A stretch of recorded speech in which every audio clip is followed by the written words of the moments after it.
પાડાના ધારાસભ્ય લોક લાડેલા છે, એમની ઉપસ્થિતિમાં હું આમ આદમીમાં જોડાયો છું. એનું જોડાણ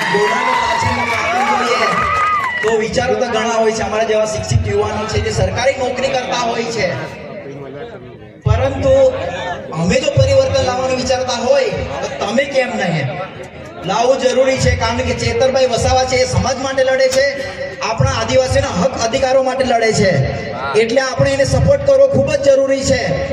અહીં જમીન સંપાદનની વાત હોય કે પછી કંપનીની વાત હોય, કોઈ પણ હોય ત્યાં કોઈ બીજો નેતા આવીને આપણા માટે અવાજ ઉઠાવતા નથી, પરંતુ આપણા જે ચેતર વસાવા સાહેબ છે એ જ હંમેશા આગળ જોવા મળે છે.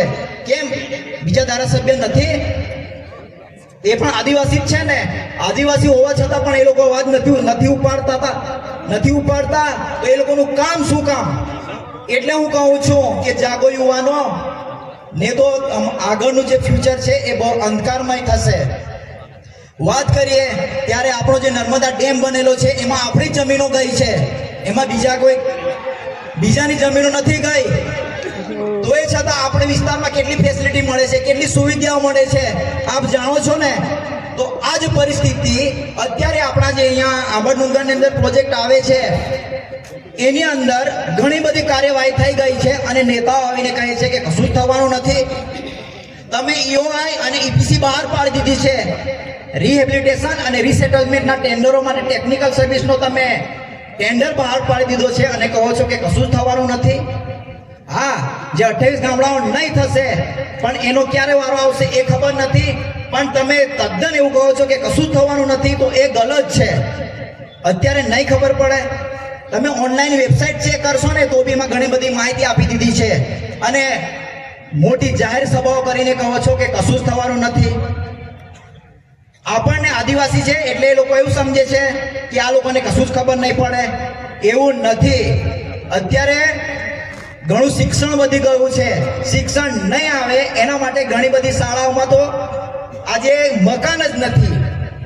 એટલે હું કહું છું કે ચેતર વસાવા વારંવાર કહેતા હોય છે કે એક માંડો ઓછો ખાજા પણ પોયરાન પોતા પોયરાન ભણાવજા. એમની વાતોને આજે તમારે ખરેખર ધ્યાનમાં લેવી જોઈએ. જો તમારી પાસે શિક્ષણ હશે ને તો જ તમે કંઈક કરી શકશો, બાકી તમારું કશું જ થવા નહીં દે. તમને ખબર નહીં પડશે, આ જ રીતે તમારી સાથે વર્તન કરવામાં આવશે. તેથી હું આજે યુવાનોને આહ્વાન કરું છું કે જેટલા પણ હશે એટલા તમે આમ આદમીમાં જોડાવો. મને કોઈ પાર્ટીનો કે એનો નથી, પણ ચેતરભાઈ વસાવાની કામગીરી જે છે એનાથી હું પ્રભાવિત છું. કેમ કે આમ આદમી પાર્ટી કે બીજી પાર્ટી ઘણી આવશે કે જશે, પરંતુ આપણી સમાજની વિચારધારા પ્રમાણે અને આપણા આદિવાસીના હકોની લડાઈ માટે જે કંઈ લડશે એની સાથે ઊભા રહેવાની આપણી ફરજ છે. જો ચેતર વસાવા જેવા વ્યક્તિઓ વારંવાર આપણને નહીં મળે, પરિવર્તન કરવું હશે તો આપણે બધાએ જોડાવવું પડશે. કારણ કે આજે આવશે ચેતર વસાવા, જતા રહેશે, પણ આપણે જાગે નહીં ત્યાં સુધી કશું જ થવાનું નથી. પરિવર્તન આવશે, કોઈ બીજા આવીને પરિવર્તન કરશે ને એ તમે ભૂલી જજો. આપણે જ પરિવર્તન કરવું પડશે. કેમ કે આપણે બંધારણમાં એક વોટની તાકાત આપેલી છે ને, આ વોટની તાકાતનો જ ઉપયોગ કરવાનો છે. એક બટન દબાવી દો, સરકાર હટી જશે, કોઈ ચિંતા કરવાની જરૂર નથી. અને એક સ્ટેટમેન્ટ મેં અત્યારે યુટ્યુબમાં જોયું હતું, મંત્રી આવ્યા તો એવું કીધું હતું કે જેની પાસે કશું છે જ નથી એ લોકો ઉધાર આપવા નીકળી પડ્યા છે. એ ઉધાર પણ આપીશું, અને જે દેશ બટન દબાવશે ને એ દેશ બધું જ આપીશું, ઉધાર બંધ બી કરી દઈશું.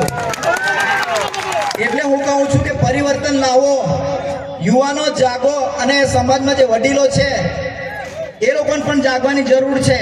જો જાગશો નહીં તો તમારા માટે કોઈ બીજો ઉદ્ધાર કરવા આવશે નહીં. આજે ચેતરભાઈ વસાવા છે એટલે આપણો અવાજ ઉઠાવે છે, અને નહીં હશે તો શું કરીશું? એટલે આ વસ્તુનો ધ્યાન રાખો, અને સમયની મર્યાદા હોય છે તેથી હું વધારે નથી કહેવા માંગતો. તો હું મારું અહીં વક્તવ્ય પૂરું કરું છું. જય હિન્દ, જય ભારત.